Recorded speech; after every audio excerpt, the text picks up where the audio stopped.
Hello everyone, how's it going? Welcome to Crack a Pack a Day.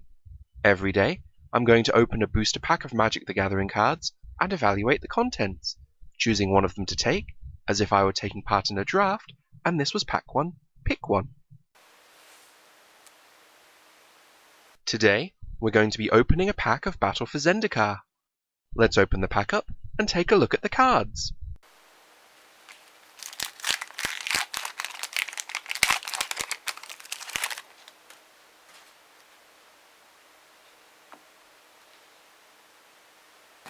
Culling Drone is a 2/2 Eldrazi drone for 1 and a black. It has Devoid and Ingest. A 2/2 for 2 is a solid card. Having Ingest on top of that is an upside that helps you if you're looking to exile cards to process, but it isn't a downside if you're not. All in all, it's hard to say anything bad about a 2/2 for 2 with upside. In a weak pack, you wouldn't be too unhappy to take it, but hopefully there are more powerful cards here. Giant Mantis is a 2/4 insect for 3 and a green. It has Reach. A 2/4 with Reach for 4 isn't a bad deal. It'll stop most creatures with flying from hitting you, and probably do a good job at holding the ground too. The 2 power means that if you need to change gears and go on the attack, then Giant Mantis will contribute in a meaningful way. Overall, it's a pretty solid card. It's not something I want to take first, but I will if I have to. Anticipate is an instant for 1 and a blue. You look at the top 3 cards of your library, put one of them into your hand, and put the rest on the bottom of your library in any order. Being able to grab the best card out of your library's top 3 at instant speed for only 2 mana seems like a good deal, but the problem with Anticipate is that it doesn't affect the board. You can only afford to play a handful of cards like that, so it's entirely possible that you won't put Anticipate in your deck if you have too many similar cards. Overall, it's quite a nice card, but it's probably not worth taking first. Territorial Bailiff is a 4/4 beast for 4 and a green. It has a landfall ability, so whenever a land enters the battlefield under your control, this gets +2/+2 until end of turn. A 4/4 for 5 isn't bad, but nothing special. A 6/6 for 5 is quite a bit better. Unfortunately, by the time you manage to cast this, then you're probably not going to have many, if any, lands left in hand. So you're relying on top decking lands to be able to pump this up, which should probably happen around 40% of the time. Overall, it's probably best to treat this as a 4/4 for 5 that sometimes gets a stat boost on the attack. As such, it's not a great card, but it'll probably go into your deck. It's not what you really want to be taking first, though. Felidar Cub is a 2/2 cat beast for 1 and a white. You can sacrifice it to destroy target enchantment. As mentioned before, a 2/2 for 2 is a solid card. Like Culling Drone, this one also comes with an upside, albeit not the best one. I don't think there are many great enchantments in Battle for Zendikar, but if you do come across one, then you can sacrifice this to destroy it. This is another solid card, but I'm hoping for something a little more powerful for my pack 1 pick 1. Goblin War Paint is an aura for 1 and a red. It enchants a creature, which gets +2/+2 and has haste.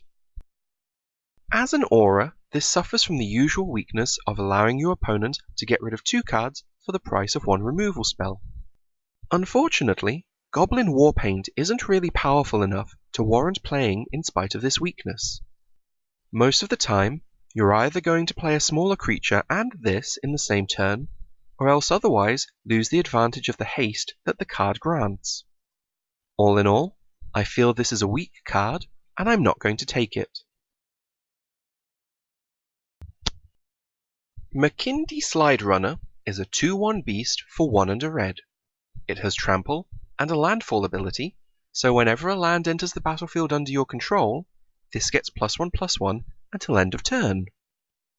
The 1 toughness is a little weak for 2 mana, though the Trample kind of makes up for it. In the early game, this is going to be a 3/2 with Trample on the attack, which isn't bad for a 2-drop. However, in the late game, you're not going to be hitting those land drops so consistently, so it's definitely got more power in the early game. Later on, it functions fairly similarly to the other 2 drops we've seen in today's pack, being a reasonable body for a reasonable cost, but nothing exciting. Overall, this feels like a pretty solid card with a slightly better early game than the other cards we've seen so far in the pack. In a weak pack, it could well be first pickable. Smite the Monstrous is an instant for 3 and a white. Destroy target creature with power 4 or greater. This card is a pretty good removal spell. Almost everything you're able to kill with it is something that you're going to want to kill. Pretty much all your opponent's creatures with power 4 or greater are going to be threats to you, and you're going to want to get rid of them. The only downside is that it does nothing against smaller creatures, so you run the risk of being overrun whilst having this stuck in your hand. In that case, it's possibly worth sideboarding out in games 2 and 3 despite its overall power level. All in all, this is easily the best card in the pack so far. It's in the lead for today's Pack 1 Pick 1. Kozel EX Channeler is a 4/4 Eldrazi for 5 colorless mana. You can tap it to add 2 to your mana pool. A 4/4 for 5 is a reasonable body, but the tap ability makes this a pretty sweet card. Being able to accelerate yourself to 8 mana on turn 6 can be a pretty devastating play. And, even if you don't, the fact that you have a large body on the battlefield is quite nice. Also, since it's colorless, it'll go into any color deck, so taking it first keeps you pretty open. Overall, this isn't as flashy as the previous card, but I reckon it's still a pretty nice one. It might be my first pick here. Vestige of Emrakul is a 3/4 Eldrazi drone for 3 and a red. It has Devoid and Trample. A 3/4 for 4 isn't too bad a card. You'd prefer a little extra power, but it's not a terrible loss. The Trample helps a bit, as it means that it can't be chump blocked by your opponent's smaller creatures. Overall, this feels like a pretty solid, if unexciting card, that you'd be happy to fill out your deck with. It's probably not worth taking first though. Our first uncommon is Forerunner of Slaughter, a 3/2 Eldrazi drone for a black and a red. It has Devoid, and you can pay 1 colorless mana to give a target colorless creature haste until end of turn. A 3/2 for 2 is a good body, though the fact that it's 2 different colors of mana makes it a bit more difficult to cast on turn 2 than it seems. With its ability, you could also consider it to be a 3/2 with haste for 1 black-red, and I can see it being played for that a lot of the time. Later in the game, the 3 power for 2 mana is pretty efficient, and the 2 colors of mana shouldn't be too much of a problem by then. And, if you top deck a big Eldrazi, then you can give it haste on the turn it enters play.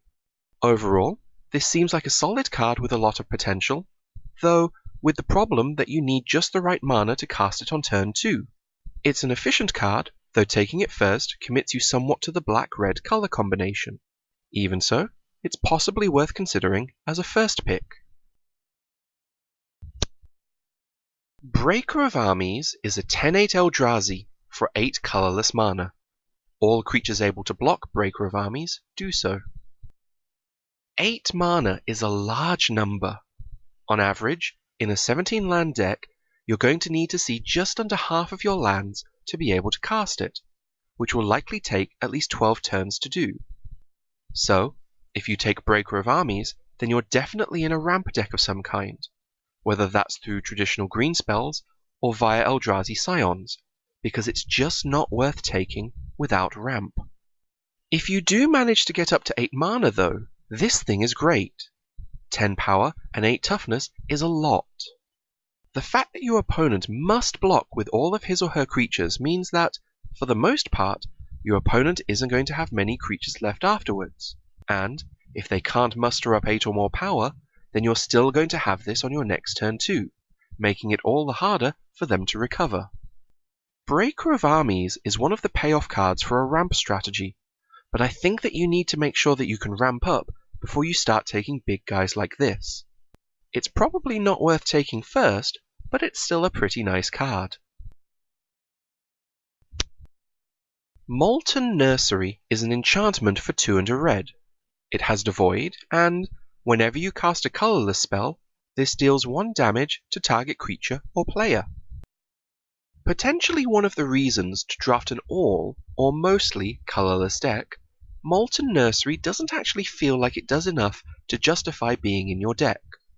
1 damage isn't enough to kill anything but the smallest of creatures, though pinging your opponent every time you cast a spell can add up over time. If you have a lot of cheap colorless spells, then you might be able to start doing 2 damage in a turn, which can start to kill some heftier creatures, but that's probably a bit more difficult to pull off. Overall, this is a card you're probably going to want to pick up later, if your deck can already support it. I don't think it's something you want to take first and then hope that you can pick up the cards later to enable it.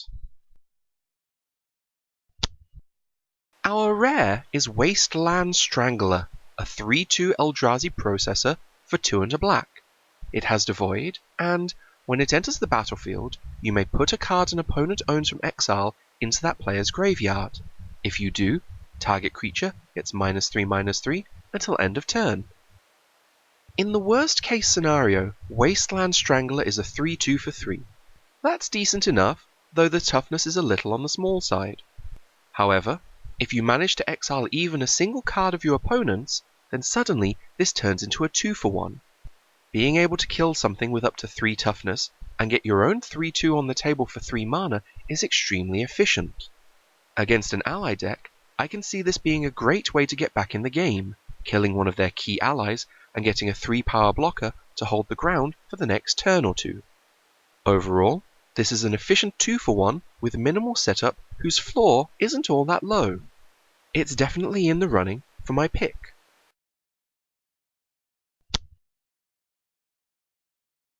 We also have an island and an Eldrazi Scion token.